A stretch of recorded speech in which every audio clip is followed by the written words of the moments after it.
I'm up here, Utah. What are we?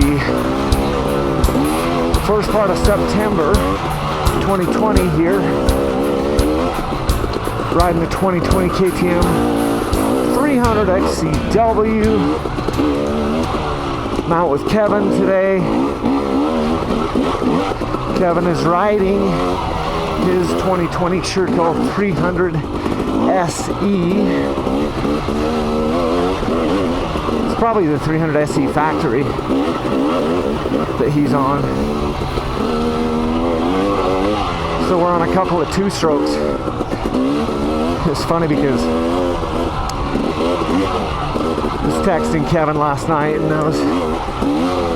I'd kind of promised him that I'd let him ride my 304 stroke.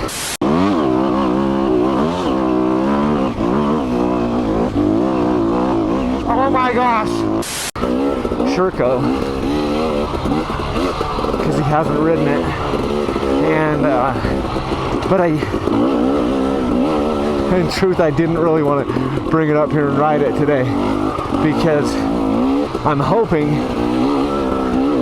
to get up into the most technical parts of this trail system. You won't see it on this video, likely.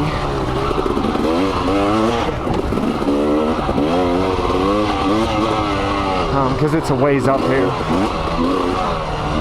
But I didn't want to bring the 304 stroke because of that reason. I wanted to have my hard/soft enduro bike for that, and so I asked him what he was gonna bring, and he's like, well, I'm bringing my 302 stroke. And I'm like, oh, it made me want to bring my 302 stroke so that I'm not at a disadvantage. And so I told him, we got something in my mouth there.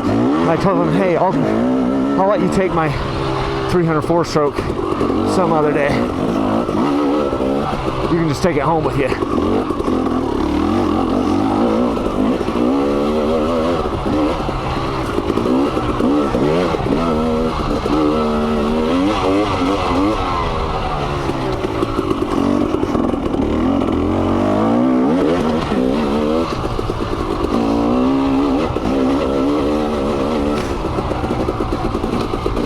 Because there's nothing worse than, I can't get that thing out of my mouth, just staying on my end of my tongue. There's nothing worse than getting up into a technical area on a bike that makes it harder for you when you're with a buddy that's on a bike that makes it easier for them. Then you're like, oh, hating life.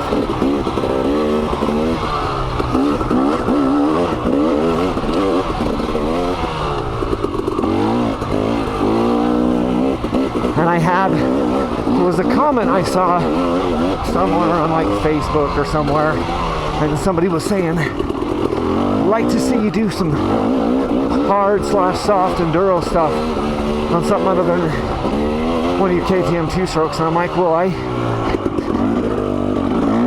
actually what they were saying is, we want to see you do some hard enduro stuff on this bike, which was, the post was about the Sherco 300 SEF factory. And I've been doing mountain single track stuff, but nothing like super gnarly. Because I don't think that's what the bike is for. And I'm like, look, 4 strokes are not a lot of fun. It kind of sucks.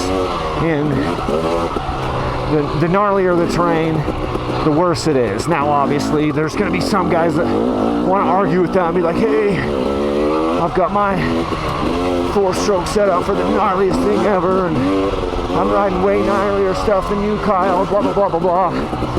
And I'm like, hey, good for you. And maybe some guys are. I'm certainly not the best rider out there, not by a long shot. Most of the people I end up riding with in my circle of influence are better riders than me.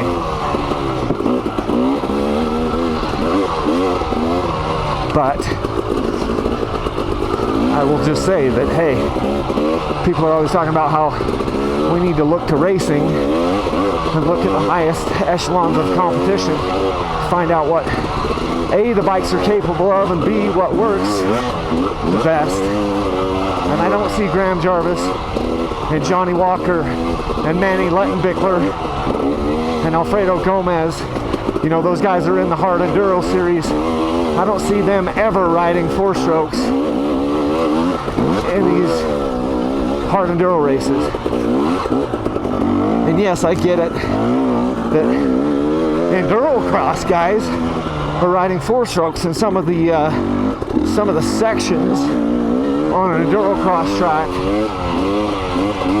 are pretty gnarly, but those guys have got it down so much that those enduro cross tracks more resemble motocross tracks than hard enduro.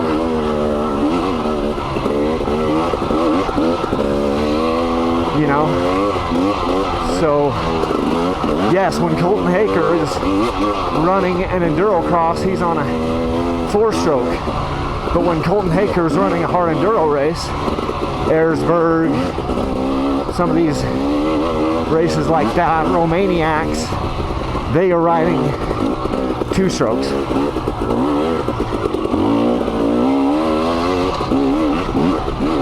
And there are many reasons for that.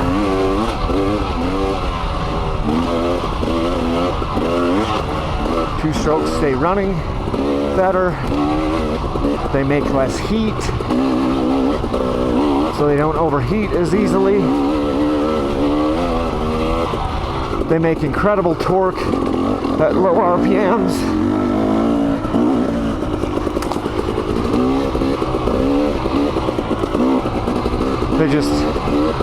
They feel lighter.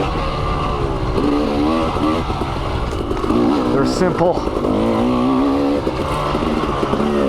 If you swamp your 2-stroke in a river, you can generally just flip the thing upside down, take the spark plug out, pump the water out of your cylinder, and still stay going. You can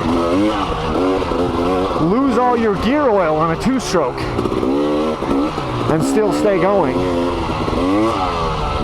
Obviously, you have limitations. You know, like if you smack your case on a rock or something and drain out all your gear oil. I've been on rides where that has happened to guys, and you can ride many, many, many miles. You know, 20 miles back to the truck with no gear oil. You cannot do that with a 4-stroke.